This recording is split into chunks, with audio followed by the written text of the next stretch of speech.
10th class carbon and its compound. देखो आज हम कार्बन एंड इट्स कंपाउंड के बारे में, मेनली कार्बन के बारे में जानकारी लेंगे कि यहां पर देखो carbon is an element.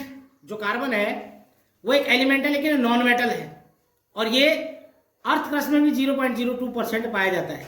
The amount of carbon present in earth crust and atmosphere is a very small amount, बहुत छोटी अमाउंट में मिलता है। और आपने देखा होगा कि कार्बन डाइऑक्साइड से मिलकर हम फोटोसिंथेसिस की रिएक्शन प्लांट करते हैं। All the living things, plant and animals are made up of carbon-based compound, which are called organic compounds.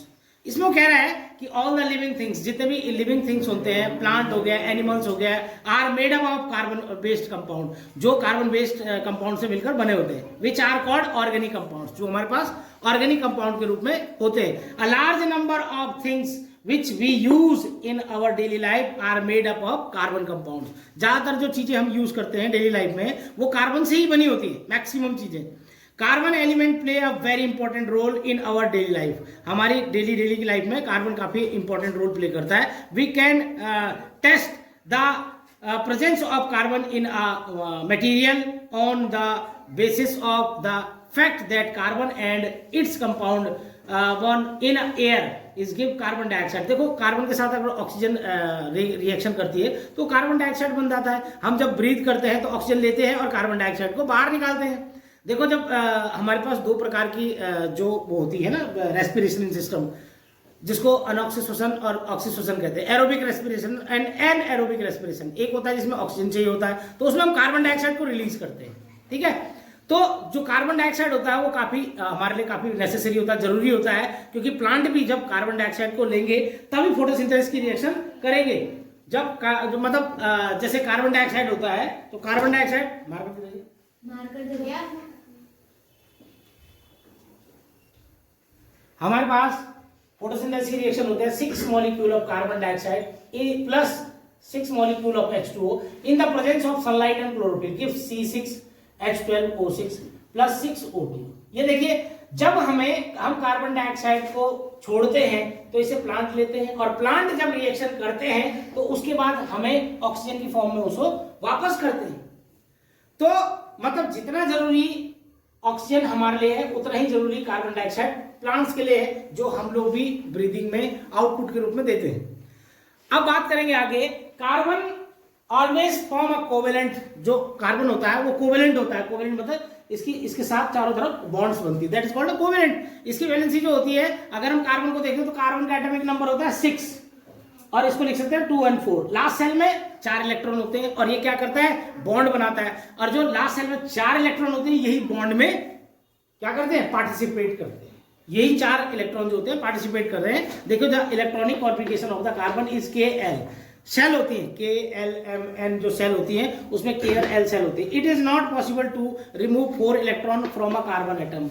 वो कह रहा है कि जो ये पॉसिबल नहीं होता। आपको ये मैं एक और बात बता दूं कि जो मेटल होते हैं, मेटल किनको कहते हैं, जिनकी लास्ट सेल में 1, 2 या 3 इलेक्ट्रॉन होते हैं, जो और वो डोनेट करने की क्षमता रखते हैं। 1 इलेक्ट्रॉन को डोनेट कर देंगे, 2 को डोनेट कर देंगे या 3 को डोनेट कर देंगे। जो लेते हैं इलेक्ट्रॉन को वो मैक्सिमम नॉन मेटल्स होते हैं, ठीक है ना। तो वो कह रहा है कि ये पॉसिबल नहीं है कि 4 इलेक्ट्रॉन को डोनेट कर सके, इसलिए कोवेलेंट बॉन्ड बनाता है। क्या बनाता है, कोवेलेंट बॉन्ड बनाता है।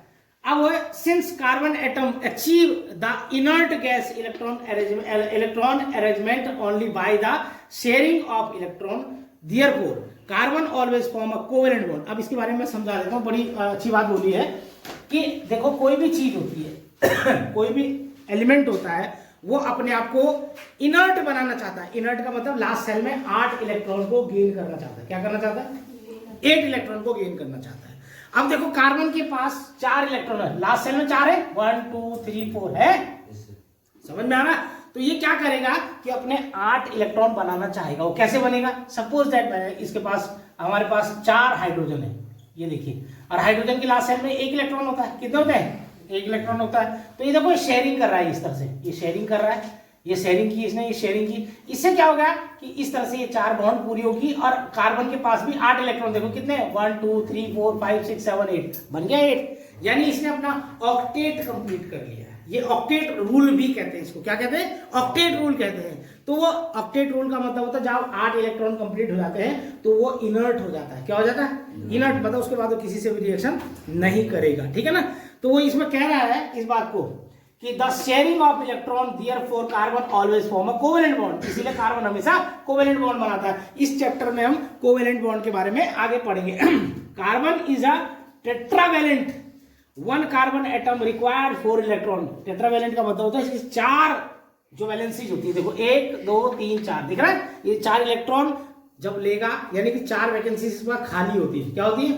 4 इलेक्ट्रॉन तो है लेकिन 4 इसके पास नहीं है, तो वो 4 जो चाहिए होते हैं वो that is called tetravalent. One carbon atom required 4 electron to achieve the 8 electron inert gas structure.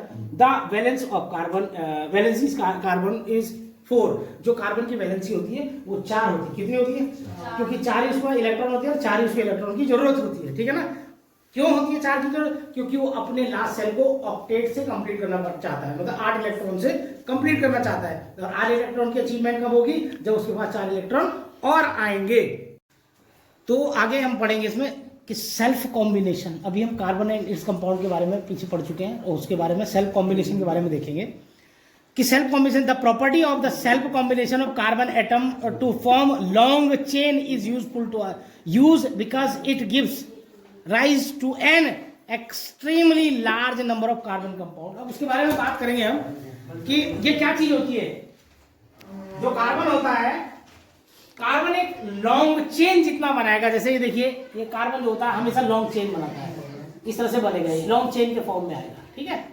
तो उसी की बात कर रहा है कि the property of self combination of carbon atom to form a long chain is useful to use because it gives rise to an extremely large number of carbon compound. देखो extremely large number of carbon compound, ये plastic में भी ऐसी लंबी, काफी लंबी carbon chain होती है, इसीलिए कहते हैं कि प्लास्टिक कभी खत्म नहीं होता, क्योंकि वो कभी भी काफी लंबी चेन बनाई होती है, इसलिए वो कभी खत्म नहीं होता। The formation of strong bond by carbon atom among themselves and with other element make the carbon compound exceptionally stable।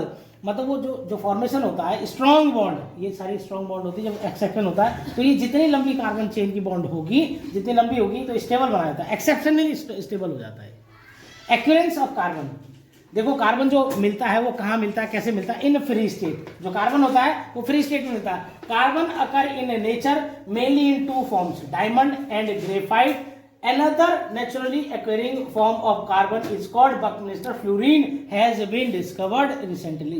वो कह रहा है देखो जो कार्बन होता है वो फ्री स्टेट में एटमॉस्फेयर में अर्थ क्रस्ट में मिलता है, लेकिन मेनली जो 2 फॉर्म होती है डायमंड एंड ग्रेफाइट। देखो डायमंड ऐसा नॉन मेटल जो हार्डेस्ट होता है और ग्रेफाइट एक ऐसा नॉन मेटल है जिसमें करंट भी आता है, मतलब जो क्या होता है कंडक्टर भी होता है, गुड कंडक्टर भी होता है। और डायमंड हार्डेस्ट मटीरियल होता है नॉन मेटल में।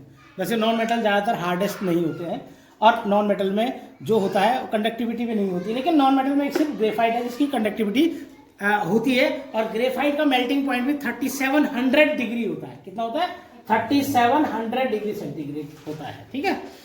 अब बात करें हम आगे, तो वो कह रहा है कि जो कार्बन होता है फ्री स्टेट में मिलता है। Carbon occur in nature mainly in 2 forms, diamond and graphite. Another naturally occurring form of carbon is called Buckminster Florence. ये जो होता है ये फुटबॉल की शेप का होता है लगभग। फुटबॉल आप अगर इसका डायग्राम देखेंगे बुक में तो आपको दिखेगा ये सब एक दूसरे से चिपके हुए रहते हैं। और एक C60 होता है, ये बकमिंस्टर फ्लोरीन, ये देखिए बकमिंस्टर फ्लोरीन, ये अभी रिसेंटली डिस्कवर हुआ है। ये भी कार्बन का एक एलोट्रॉप है। कार्बन के एलोट्रॉप कौन कौन से? Diamond, graphite and Buckminster fluorine. अब सेकेंड है इन कंबाइंड स्टेट। कार्बन एक तो देखो फ्री स्टेट में मिलता है, दूसरा कंबाइंड स्टेट में। Carbon occur in nature in the form of compound such as carbon dioxide gas in air. देखो ये एक दूसरे मिला हुआ रहता है कंपाउंड के फॉर्म में, जैसे CO2। उसके बाद कार्बोनेट्स के फॉर्म में मिलेगा। और फॉसिल फ्यूल के बारे में, अब फॉसिल फ्यूल क्या होता है? जो फॉसिल फ्यूल होता है, फॉसिल का मतलब क्या होता है कि suppose that dead and decay material होते हैं। सपोज दैट का मतलब मैं अभी समझाता हूं कि अगर कहीं पर क्या हो गया, मान लीजिए यहाँ पर जब हम लोग बैठे हुए हैं, अगर ऊपर से कोई भूकंप आ गया, जलजला आ गया, इसके ऊपर कई मीटर की ऊंची मिट्टी की परत जम गई, और सपोज दैट 200 साल बाद, 300 साल बाद, 400 साल बाद खुदाई होती है, तो हमारे यहाँ पर केवल अवशेष मिलेंगे, रेसिड्यू मिलेंगे, जिसको फॉसिल कहते हैं। और हमारी बॉडी से जो फ्यूल बनेगा उसको फॉसिल फ्यूल कहते हैं, जैसे कि पेट्रोलियम, कोयला होता है, कोल होता है, ये सब फॉसिल फ्यूल है। क्या है? फॉसिल फ्यूल है।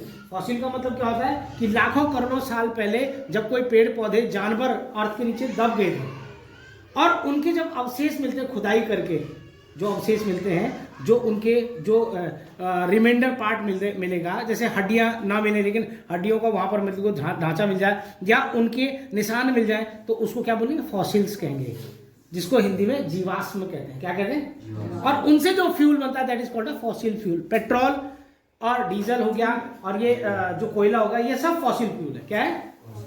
ठीक है। अब उसके बाद एलोट्रॉप्स ऑफ कार्बन। कार्बन के एलोट्रॉप्स अभी मैं बता चुका हूं। The various physical form in which element can exist are called allotrope of element. Allotrope of carbon are, वो कह रहा है कि जो कार्बन के जो वेरियस फॉर्म जो होती है जिसमें मिलते हैं उसको एलोट्रॉप्स कहते हैं। जैसे डायमंड हो गया, ग्रेफाइट हो गया और बकमिस्टर फ्लोरीन हो गया। Diamond and graphite are the two common allotrope of carbon which are known to us for centuries. Buckminsterfullerene is the new allotrope of carbon. देखो वो कह रहे हैं कि जो डायमंड और ग्रेफाइट होता है ये हम काफी पहले से जानते हैं, ठीक है, लेकिन बकमिस्टर फ्लोरीन जो है वो हम रिसेंटली डिस्कवर हुआ, तो इसलिए अभी हम जानने लगे इसको। ये कार्बन के एलोट्रॉप है। कई बार क्वेश्चन में आता है, 10th क्लास में आता है, 12th में आता है, ये कभी कॉम्पिटिटिव एग्जाम में पूछा जाता है कि एलोट्रॉप्स ऑफ कार्बन तो कौन कौन से होते हैं? डायमंड होता है, ग्रेफाइट होता है और बकमिस्टर फ्लोरीन होता है। आप याद रखेंगे नॉन मेटल में डायमंड सबसे हार्डेस्ट मटेरियल होता है। क्या होता है? लेकिन नॉन मेटल में जो कंडक्टर होता है वो कौन होता है? ग्रेफाइट। कौन होता है? ग्रेफाइट आपको कहां मिला? पेंसिल की टिप में देखा होगा आपने, पेंसिल की जो टिप होती है वो ग्रेफाइट की होती है, वो कंडक्टिविटी भी होती है, करंट भी होता है और सबसे ज्यादा मेल्टिंग पॉइंट उसका आता है। मेटल में जैसे आयरन है, आयरन का एटॉमिक नंबर 26 होता है, तो और आयरन का जो मेल्टिंग पॉइंट होता है वो लगभग 1535 डिग्री होता है, 1535 डिग्री सेंटीग्रेड। लेकिन आप सोचिए कि ग्रेफाइट कितना ज्यादा हार्डेस्ट मटेरियल है कि जिसका टेम्परेचर जो होता है, जिसका मेल्टिंग पॉइंट 3700 डिग्री सेंटीग्रेड होता है। लगभग ये समझ ले कि जो आयरन होता है उससे लगभग 2.5 गुना ज्यादा होता है। ठीक है, समझ रहे बात को? तो यहां पर जो एलोट्रॉप्स हैं कार्बन के वो कौन कौन से? डायमंड, ग्रेफाइट और बकमिस्टर फ्लोरीन। वो फुटबॉल की शेप का होता है, बिल्कुल। अभी मैं दिखाऊंगा आपको बुक में, वो फुटबॉल की शेप का होता है बकमिस्टर फ्लोरीन। ओके।